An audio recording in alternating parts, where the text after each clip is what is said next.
What's up, everyone? Welcome to Power Play with CJ. I was reading an article today on SportsIllustrated.com about the upcoming Baseball Hall of Fame ballots, and one notable Massachusetts-born lefty being possibly inducted next year. I don't think he'll get it, but Tom Glavine from Bill Ricca, and it's one thing people forget about is he was a fourth-round pick in the 1984 NHL entry draft by the LA Kings, 2 rounds ahead of Brett Hull and 5 rounds ahead of Luke Robitaille. Lucky Luke. And I was wondering, had he chosen to go on the hockey route, he's committed to UMass Lowell, would he have made the NHL? And I think he would have, to be honest with you. He's a pretty good forward, one of the top scorers. He's the Merrimack Valley MVP his senior year, back when high school hockey in Massachusetts was one of the best places to play in North America. And obviously he made the right choice when it's going to be a Baseball Hall of Famer, if not this year, then the year after. But he's definitely worth looking into because you consider it. I think he would have been a 300 goal forward, kind of maybe not Tony Amonte, but maybe just a tier below Tony Amonte in terms of Massachusetts-born productivity. 330 career goals, put the over/under. Maybe he ends up on a line with Gretzky in LA, and there's something. But I think he would have been a perennial All-Hockey East player for 4 years at Lowell, and then been a very, very good NHL player.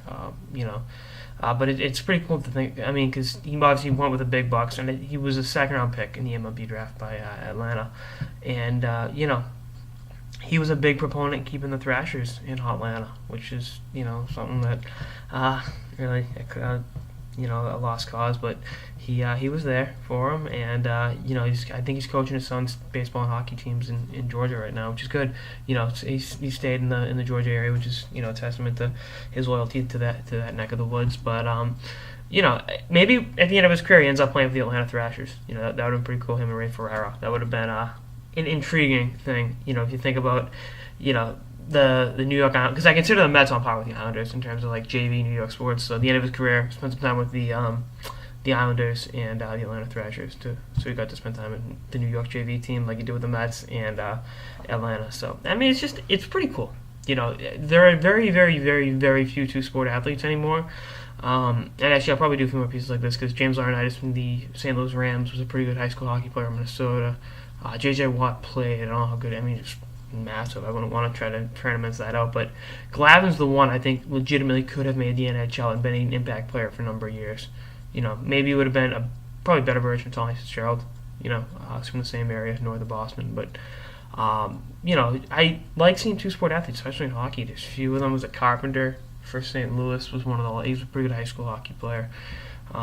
It's like I said, with hockey, it's just such a commitment where kids play year-round and they don't get to play the other sports. I mean, I wasn't that good at hockey, but I was making sure I was doing other stuff.